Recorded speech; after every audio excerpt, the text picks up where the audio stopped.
So, I'm Asian. No shit, Sherlock! And as you all know, our culture is different to Western cultures in a lot of ways. We are different in a lot of ways. From personality differences like why Asians are all socially awkward, to career choices like why all Asians are doctor, lawyer, or the engineer. Why is that? If that sounds interesting, then you've come to the right place. In this series on Asian culture, I'm gonna cover just that. Implications of Asian culture on the behavior of you and me. Now, what you won't see me explain though is things like the great mystery of why we don't wear shoes in the house. Oh my god, why the so mystery? Because we don't want our house to get dirty. Is that not enough of an explanation? So yeah, none of that mundane stuff that apparently white people don't understand. I'm just playing. Love you guys too. And with that, let's get into it. So all these different little concepts are all gonna revolve around one fundamental difference between Asian and Western cultures, and that is collectivism versus individualism. And this is going to be the main topic of this video. So what the hell do these terms mean? Well, they describe different types of societies,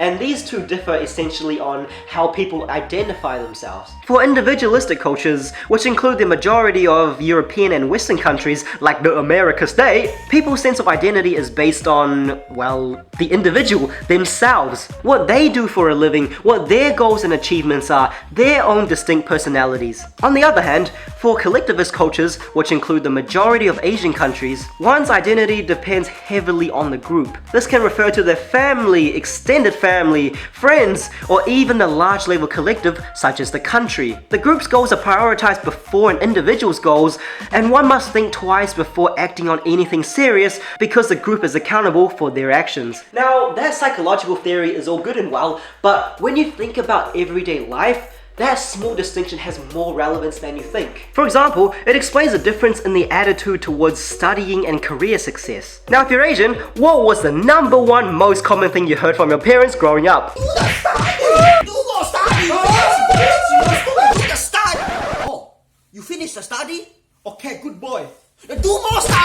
So why do Asian parents place such strong emphasis on success, and why do they always compare us to other kids? Well, essentially, since one's identity is heavily affected by the group, the reverse is also true. Meaning whatever you choose to do as an individual has an impact on the group's reputation. So if you're known as a bum who has no job, that's what your family is going to be associated with. It also affects the difference in emphasis placed on family. In Asian culture, interdependence is very strongly emphasized, where as a group, we support one another. Implications of this include, for example, how white people tend to kick their kids out at age 18, whereas Asian parents don't want you to leave. Why pay rent when you can stay at home? Let's work as a group and help support each other. Furthermore, look at the difference in the way we eat. Aside from individual rice bowls, all other food is on big plates and we share. I remember a friend when I was like 14 and he was like, "Oh my god, that's gross. I could never do that with my family." well, not us Asians, because we don't mind our nakama. Now, don't worry if those explanations seemed really surface level, because I will be making separate videos going into each difference in detail, because there's just that much to talk about. Yup, a whole 5-minute video on the critical analysis of why Asian parents call you trash in front of other kids. Or even better, why we take our shoes off. But today, all I really wanted to focus on was helping you guys to really understand the concept of individualism versus collectivism. And having said everything that I have in this video, let's just remind ourselves that cultural differences are a really broad general thing. Obviously there are individual differences within cultures. You might see a white dude acting very Asian, aka yellow fever. Just kidding. I mean, the opposite is also true. Think about ourselves. Those of you who are like me and the Asians who grew up in a Western society, do we not tend to act a bit like our white friends? aka whitewashed. Okay, I might have offended some people now. Ha! Joke's on you, no one watches these videos, so I can't offend a ton of people. Yep, another self-roast. Good job, Joe. Although I've used this one a little too much now, it's getting kinda old.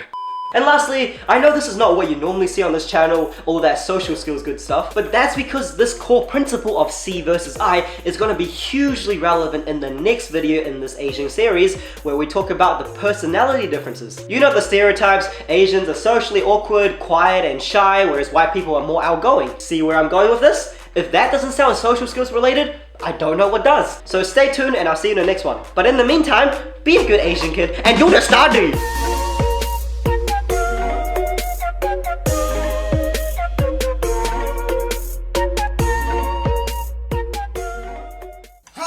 Honey, you need to eat more. You need to eat more. You look, eat, okay. eat honey. Oh my fuck, this is so hard to pick up. Honey. Oh shit, I can't pick this up, bro. Yeah. Okay, Put tongue in mouth.